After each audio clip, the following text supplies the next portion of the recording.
Recibir al defensor del pueblo, doctor Walter Gutiérrez, que el día de ayer ha hecho conocer un comunicado en el que pide a la fiscal de la Nación que reconsidere su decisión de suspender la investigación al presidente de la República hasta que termine su mandato, y en el que solicita al Procurador General de la República que apele la decisión adoptada por la señora Zoraida Ábalos. Señor defensor del pueblo, buenos días y bienvenido a RPP. Fernando, buenos días. Mabel, Carlos, encantado de saludarlos. Buenos días, doctor, Sí, ¿cómo está? usted ha publicado en un comunicado en el que sostiene que el artículo 117 y los de nuestra Constitución y otros que garantizan la inmunidad del presidente para que pueda cumplir su función debe ser leído de una manera global en la Constitución, tomando en cuenta otros principios como el de la legalidad, el de la transparencia y el de la lucha contra la corrupción. Pero ¿a usted le parece que ese artículo de la Constitución puede ser relativizado y que el presidente en consecuencia puede ser investigado cuando hay indicios de actos corruptos cometidos bajo su autoridad? Fernando, antes de contestarle, permítanme primero explicar cuál es la línea de argumentación o las líneas de argumentaciones de la Defensoría del Pueblo para ese comunicado. En primer lugar, es verdad que el artículo 117 de la Constitución establece una inmunidad reforzada, sí, pero no hay que perder de vista que esa es una prerrogativa, es un privilegio. Y las prerrogativas y los privilegios tienen que leerse de una manera restrictiva, no expansiva.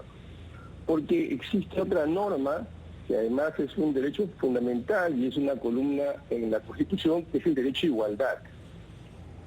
Leer que el presidente solo puede ser acusado por los artículos que están en el 117, es decir, traición a la patria, impedir las elecciones, cerrar el Congreso, impedir la reunión del Jurado Nacional de Elecciones, es algo así como decir que por todo lo demás puede transgredir las leyes y puede transgredir la Constitución. No solamente viola, esa lectura transgrede el principio de igualdad, sino que estaría dando patente de corso para que nada menos que el presidente pueda transgredir la ley y pueda dejar de lado otros valores constitucionales, vaciando de contenido la Constitución. Es decir, en el caso del presidente no se puede perseguir el delito. En el caso de Fernando Carvalho sí, de la señora Mabel Huerta también, de Carlos de Villarreal, etcétera, el defensor sí se puede, pero en el caso del presidente no.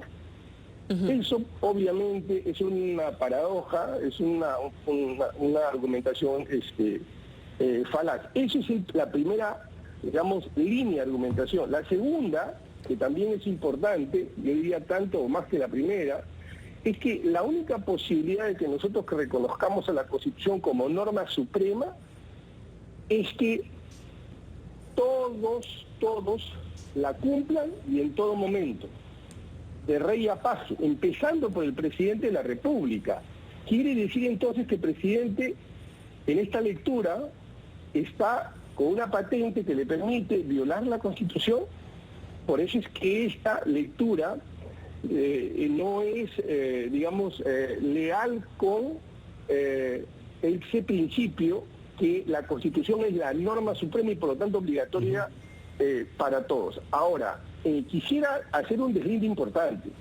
La Defensoría, y en lo particular yo no comulgo con las ideas de quienes afirman que la Fiscalía no quiere investigar, que la Fiscalía está coludida, o sea, con las teorías conspirativas o conspiratorias yo no estoy de acuerdo. Yo creo que la Fiscalía ha hecho una lectura ortodoxa, ha hecho una lectura histórica, pero equivocada. Yo no compartimos esa lectura, porque esa lectura además, Fernando, Mabel y Carlos, esa lectura nace de la Constitución es aprobada en el año 1992, pero en el año 1940 estaba vigente el Código de Procedimientos Penales, y ese código que ha estado vigente hasta el 2004, me parece, hasta el 2003, por lo tanto la Constitución se aprueba en ese contexto, decía que el juez investigaba y al mismo tiempo juzgaba. Entonces, en ese contexto normativo tiene sentido esa lectura, porque era un solo funcionario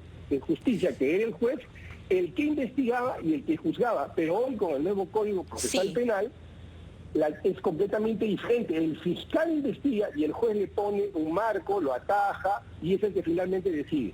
De acuerdo. Doctor Gutiérrez, necesitamos ir a una pausa. Cuando regresemos, por supuesto, vamos a seguir conversando sobre los argumentos también, porque no podemos, a ver, el presidente Castillo no es un ciudadano común y corriente, es el presidente de la República, y uno de los argumentos del Ministerio Público es que si bien ellos dicen que en 40 años, pues no se ha acusado, no se ha investigado o iniciado investigación a ningún presidente de la República, que esto es una novedad en todo caso de Zoraida Ábalos, la fiscal de la Nación, que también lo hizo con el presidente Martín Vizcarra, pero que suspenden esta investigación porque abrirían una suerte de caja de Pandora, ¿no? Y se iniciarían muchas investigaciones preliminares en torno al presidente de la República. Hay aquí consideraciones políticas, sin duda, y sobre eso quisiéramos también hablar tras escuchar a nuestros anunciantes. Regresamos.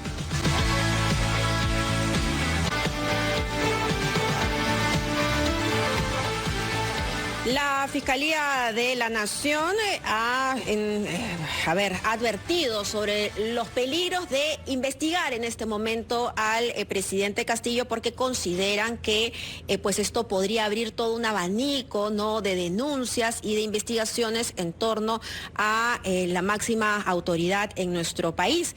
A ver, para ahondar más en el asunto, el ministro de Justicia ayer decía pues que el presidente no puede perder tiempo en tonterías, ¿no?, sino poder enfocarse en gobernar. Ante esta posición, ¿qué es lo que usted podría comentar? Porque finalmente, al emitir este comentario, el Ministerio Público también está haciendo una apreciación política de los hechos. Estamos con el doctor Walter Gutiérrez, defensor del pueblo, quien me contesta en este momento. Sí, mire, Mabel, en primer lugar, hay cosas que hemos hecho durante años, decenas de años, incluso cientos, y eso no quiere decir que esté bien. El derecho evoluciona, va generándose posibilidades de que conozcamos la realidad, los teléfonos, los videos, etcétera, que nos ponen otros escenarios y nos permiten conocer la realidad, y el derecho tiene que irse adecuando. Eso en primer lugar. En segundo lugar, decir que las prerrogativas son al cargo, no a la persona, no es intuito personal. Hay que distinguir la presidencia de la República del presidente de la República. Hay que proteger la presidencia incluso del presidente que ocasionalmente esté, independientemente de quién sea. Y porque además no podemos renunciar, y ahí no hablo de política sino de institucionalidad, no podemos renunciar a la persecución del delito. ¿Qué quiere decir? Que bajo esa lectura tendríamos que renunciar a la persecución del delito, bajo esa lectura tendríamos que renunciar al combate a la corrupción, bajo esa lectura tendríamos que renunciar a la transparencia. Mire, en derecho en criminalística existe un apotema que dice: tiempo que pasa, verdad que huye. La resolución, y lo digo de nuevo con todo respeto, porque creo que el Ministerio Público no está en la tónica de no querer, de querer apañarse o no querer investigar, sino que tienen una interpretación equivocada. En la resolución decía que su texto dice: ábrase investigación, pero no investigo hasta el 2026. Uh-huh. ¿Para qué se abre una investigación preliminar, previa? ¿Para qué? Para asegurar la prueba, para realizar actos urgentes. Ese es el objetivo. Y en ese sentido, doctor Gutiérrez, entonces, ¿qué posibilidades habría de que después de 5 años tengamos una correcta y profunda investigación sobre estos hechos? Ayer yo escuchaba a la presidenta del Tribunal Constitucional, ya saliente, Marianela Ledesma, decir que es ingenuo prácticamente pensar que tengamos una investigación prolija después de 5 años. Yo creo que no hay ninguna posibilidad, una remota posibilidad de conocer la verdad luego de pasados 4 o 5 años. Muy poca posibilidad. El tiempo nunca está a favor de la justicia, el tiempo está en contra de la justicia, el tiempo siempre está a favor de quienes han cometido delitos, siempre. Pero hay algunos ejemplos internacionales que prueban lo contrario, doctor Gutiérrez. El caso más notorio que conozco con algún detalle es el del expresidente francés Jacques Chirac, que fue presidente durante 12 años, lapso durante el cual se suspendió una investigación por corrupción y al término de ese proceso él fue condenado y se constituyó en el primer jefe de Estado francés desde Pétain, condenado, el primero por corrupción, pese a que se respetó su inmunidad durante 12 años. Y yo no recuerdo que haya habido ningún jurista en Francia que ante una situación de figura exactamente como la peruana haya postulado lo contrario. Claro, nuestro derecho, Fernando, es un derecho, si bien es cierto, de origen romano-germánico, y en esa línea tiene desde luego una influencia importante del derecho francés, pero la globalización y la globalización del mundo ha significado también una globalización del derecho y por lo tanto un influjo del derecho anglosajón. Y en el derecho anglosajón, Fernando, usted ve que un prosecutor persigue, por ejemplo, a un gobernador en tiempo real. Entonces, al ejemplo que usted me pone, yo le pongo este otro, porque el derecho evoluciona, el derecho cambia, digamos, la regla es que el tiempo generalmente ayuda, digamos, se confabula con quienes han cometido delitos. De acuerdo, pero el caso que usted pone de gobernador es diferente que jefe de Estado, ¿no? Es como un jefe de Estado, Fernando, perdón que le interrumpa, porque no se olvide que en Estados Unidos los gobernadores, digamos, es una federación de estados en la práctica, ¿no? Sí, pero el jefe de Estado, como sabemos, está protegido, salvo en algunos casos específicos definidos por la Constitución, lo cual da al juicio que, por ejemplo, hemos visto en el caso de Trump. De entrar en un debate con usted en este minuto, Fernando. Mire usted, debate en primer lugar, déjeme decirle lo siguiente. En Estados Unidos ni siquiera puede mentir el presidente. Sí. ¿No? El presidente, ahí es el, digamos, la madre, el origen del impeachment, ¿no? De los juicios políticos, y el presidente puede ser juzgado por situaciones que en el Perú serían ni siquiera impensadas. Sí, yo quisiera regresar a nuestra realidad, que es lo que lamentablemente nos toca ver. Y hay una acusación muy grave de parte de los miembros de Perú Libre, que claramente se encuentran indignados ante esta investigación preliminar. Y personajes como el congresista Valdemar Cerrón han dicho que esto es una instrumentalización del Poder Judicial y de la Fiscalía. Probablemente sume a esa lista la Defensoría del Pueblo, que está exigiendo que no se posponga esta investigación y que en todo caso configurarían pues una suerte de miembros o de club del golpismo, ¿no? ¿Qué tiene que decir usted al respecto? En primer lugar, esto lo inicia el propio Ejecutivo, el abogado del Estado, que es el procurador, quien ha hecho la denuncia. No es solo la Defensoría, ahora también la presidenta o la expresidenta del Tribunal Constitucional. No son voces aisladas. Además, cada vez que ha habido oportunidad, yo he deslindado y he dicho que no estoy de acuerdo con ese uso abusivo, desorbitado de la vacancia por incapacidad moral. Y hasta me he permitido aburrirlos explicando las distintas posiciones que existen y que nosotros en lo particular militamos en una posición que no es ninguno de los extremos respecto a la vacancia, así que rechazamos esa afirmación si nos quieren tachar de golpistas. Nosotros no estamos de acuerdo con eso, pero tampoco estamos de acuerdo con que no se investigue, tampoco estamos de acuerdo con que no se cumpla el mandato de combate contra la corrupción. Sí, doctor Gutiérrez, ya que usted se refirió al procurador Daniel Soria, ¿cómo toma usted el hecho de que el ministro de Justicia ayer haya deslizado la posibilidad de revisar el nombramiento del procurador y que sale justo en este momento en que, justamente como decía usted, como recordaba, él formuló esta denuncia, y más aún conociéndose la apertura de las investigaciones al presidente de la República? ¿Qué piensa sobre esto? ¿Es un intento de afectar la institución de la Procuraduría, una represalia? ¿Qué opina usted? Bueno, permítame un segundo, Carlos. Sí. Mientras estaba escuchando, abría de la Constitución el artículo 17 para recordar que el término que utiliza la Constitución es acusar.